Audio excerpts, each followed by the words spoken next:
ஸ்ரீ தாமிரபரணி மகாத்மியம் 19ஆம் அத்தியாயம். தாமசி மீட்கப்பட்டது.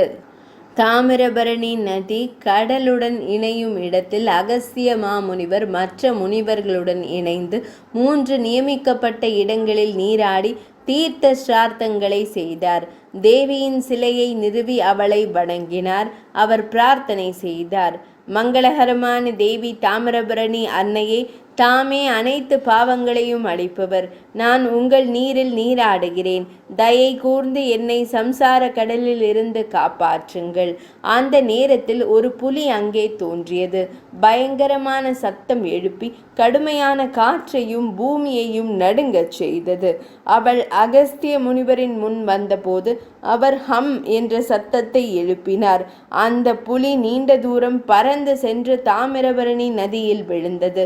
இதனால் பலத்த நீர் எழுச்சி ஏற்பட்டது. அதைத் தொடர்ந்து பலத்த மழை பெய்தது. அந்த புலி நீரில் மூழ்கி இருந்தது. இரத்தின அலங்காரங்களால் நன்கு அலங்கரிக்கப்பட்ட ஒரு இளம் மற்றும் அழகான பெண் அந்த நேரத்தில் முனிவரின் முன் தோன்றினாள். அவள் கையில் தாமரை மலர் மாலையை வைத்திருந்தாள். தனக்கு உடனடியாக ஒரு பொருத்தமான கணவரை ஏற்பாடு செய்யுமாறு முனிவரிடம் பிரார்த்தனை செய்தாள். அகஸ்திய மாமுனிவர் கடலரசரின் மகன் சங்கராஜனை அழைத்து அந்த பெண்ணை உடனடியாக திருமணம் செய்து கொள்ள கூறினார்.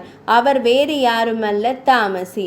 அவர்களின் திருமணத்தை பாராட்டி ஆகாசவாணியான அசரீரியும் ஏற்பட்டது. தாமசி சங்கராஜரின் திருக்கழுத்தில் மாலை அணிவித்தாள்.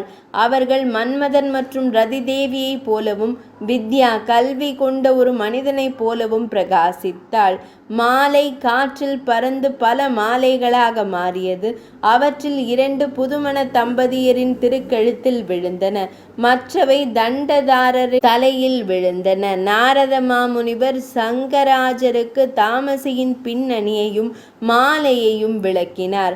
சங்கராஜரும் தாமசியும் தாமிரபரணி நதியின் தெற்கு கரையில் நாடிபுரம், இப்போது அத்ரூர் என்று அழைக்கப்படுகிறது, என்ற பெரிய நகரத்தை நிறுவி 10 நூறாண்டுகளை மிகவும் மகிழ்ச்சியுடன் கழித்தனர். தேவி தாமிரபரணியை வணங்கினர். இறுதியாக அவர்கள் பிரம்மலோகத்தை அடைந்தனர். 19ஆம் அத்தியாயம் இனிதே நிறைவடைந்தது.